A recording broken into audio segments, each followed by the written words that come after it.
Hi, my name is Pat Moorhead. I'm CEO, Chief Analyst at More Insights and Strategy, and the co-founder of the 6.5. Hi, I'm Daniel Newman. I am the CEO of the Futurum Group and co-founder of the 6.5. Yeah, so we're really wearing two hats here. Both of us are representing our industry analyst companies, and we do that by day, and then by night we do 6.5 videos, having great conversations with executives around the industry. Yeah, I mean, we are here to learn and to grow and to become more knowledgeable about all things AWS and its ecosystem. So great week, spending a lot of time with the executives, with the partners, and of course, talking to those executives on the 6.5. Yeah, the outside world expects both Dan and our companies to have essentially a verdict on what's going on at AWS and what their partners are doing. Guilty. So there's no topic that's going to drive more conversations at an event in 2023 than AI.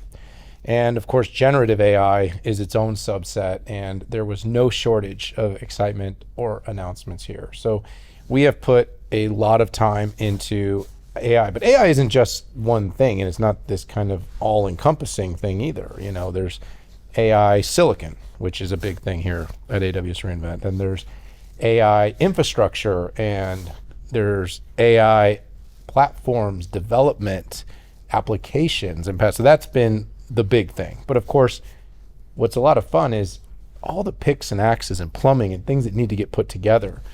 At AWS, you have a little bit of all of it. You have the SIs, you have the big OEMs, you have the ISVs that are building unique and important parts of the software stack, and you've got this great ecosystem here. And all these things are really hot topics this week.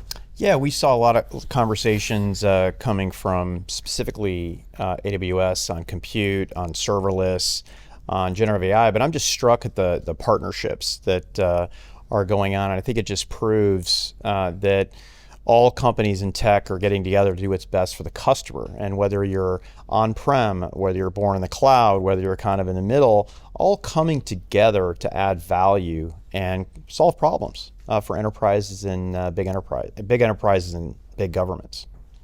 Yeah, we're going to be spending time with pretty much the whole gambit. We will be talking to AWS leadership. We'll be talking to AWS business unit heads. We're going to be talking to some of AWS's largest partners. We'll be talking to press and media. We'll be talking to competitors, because of course they're going to want to know what we're hearing and what's going on. This is one of the busiest weeks of the year. I can say averaging somewhere between 20 and 25 meetings, interactions, small groups, conversations, and videos each and every day. Pat, I think the old joke about, I only work half days, like which 12 hours, and of course, I think it's been more like 18. These have been 18-hour days. I mean, pretty much my calendar's booked about 14 hours a day, and to Dan's point, AWS executives, subject matter experts, partners of all sorts, press, media. I've done probably 10 press interviews this week. I did 11. Yeah, no, I know. I did 11. I know you one-upped me on that one, but no, it's been a great week, and I'm looking forward to even more. It's 12. I just got off one here. Sorry, I had to talk to the journal. That was good. Yeah, thanks. Yeah, so first and foremost, I'm super excited to see HPE here in a much bigger way. You know, there used to be the days when traditional on-prem vendors and public cloud folks would never get together. But what I really like is that HPE has put together cross-cloud fabrics. And I was really excited that HPE used the same term that I've been using for years on this, and specifically manageability, observability, and now AI. And that's what I'm most excited about, is HPE adding value, quite frankly, regardless of where the compute is.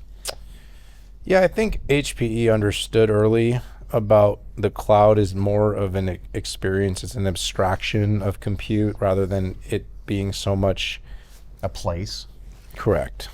People sometimes want to look up into the sky, but HPE did get it first, did get it right. And I've said that on the record a lot of times about, people want to be able to consume compute, consume these applications, and they aren't always looking to do it necessarily in someone else's data center. And the idea of being able to build on GreenLake and seeing what the company's done with its GreenLake platform has been something that's really kept me closely connected in terms of watching the company's evolution. Also really like some of the moves the company's made with acquisitions, most recently OpsRamp, great acquisition. ITOM, these are all things to watch. But I think watching to see its AI story grow and gain momentum and become better understood. Not all AI, it's not just about NVIDIA, it's not just about chips, it's not just about apps. There's a whole lot of work that goes into making AI real in the enterprise. Pat, I think if you want something that really means a lot to the whole world, you'll probably talk about Q. If you want to talk about what Dan thought was the most interesting, I thought it was AWS's decision to launch DGX Cloud, which was its NVIDIA supercomputer in the cloud. And it was something that there was just a lot of consternation in the market and questioning of whether or not this would happen. You know, the other clouds all did it. They didn't. They've been building a training chip and competitive products. Of course, they've always had merchant silicon, but there was really a thinking it wouldn't happen, and then it happened. And then also Adam Silipsky, 2 slides later, launched a new Trainium chip. And so, you know, you and I are silicon guys. I mean, we do chips to SaaS, but we love the semiconductor industry. Semiconductors eat the world. And so there was so much excitement across the silicon landscape, but it's really interesting to see how this competition is growing. Because I mean, look, NVIDIA's got an amazing following, has been very successful, and AWS needs to meet customers where they are. But AWS is also, we've spent time with Annapurna in the lab, and they've done some really innovative things, and their own silicon is becoming incredibly competitive.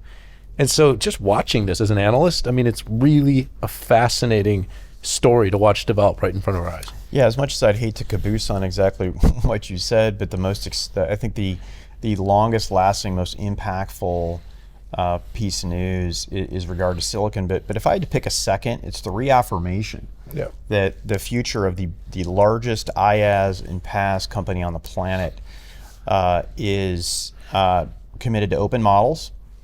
They have proprietary models that are going to just increase competition out there. And I think if I look at all the people who are consuming machine learning on AWS and think about how that translates, I think it's going to make a good translation to generative AI. I think that's going to be a really big deal. And what that means in the big picture is because AWS supports consumer plays, enterprise plays, in IaaS, PaaS, and even layers in some SaaS, we're going to get this generative AI mojo that's going to help pretty much everybody out there, or a lot of people. I mean, there's a lot of other people doing this, but nobody yet at the scale that AWS does.